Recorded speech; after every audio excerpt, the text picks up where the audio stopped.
Deja ভু, এই ওয়ার্ডটা কোন সময় শুনেছ? এটা অ্যাকচুয়ালি ফ্রেঞ্চ ওয়ার্ড। এটা মানেটা হচ্ছে টাইম, সিচুয়েশন, কিছু মানুষের ফেস, যেটা আমাদের চোখের সামনে ভেসে আসে, বাট আমরা বুঝতে পারি না, চিনতে পারি না তাদেরকে, মিলাতে পারি না প্রেজেন্ট টাইমের সাথে। ডেজা ভু বলে। একটা ছোট্ট বাট রিয়েল স্টোরি তোমাদের সাথে শেয়ার করবো আজকে। আমি পাঞ্জাবে ছিলাম, ডাক্তার। ওই টাইমে, পার্টিশনের টাইমে, তখন দাঙ্গা হয়। দাঙ্গাতে আমি আমার ফ্যামিলিকে হারাই। আমার বউ ছিল, মেয়ে ছিল, ছেলে ছিল, মা বাবা সবাই ছিল। সবাইকে হারাই, শুধু মেয়ে বেঁচে থাকে। আর মেয়েকে নিয়ে আমি একটা কার্নেলের বাড়িতে আশ্রয় নিই।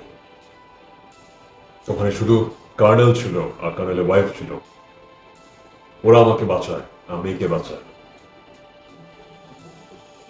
ঝাপসা ঝাপসা এইসব মনে আছে আমার, আগের জন্মের কথা। আর সেটা মাঝে মধ্যে ছোটবেলা থেকে আমার স্বপ্নে আসতো, আমার চোখের সামনে ভেসে আসতো।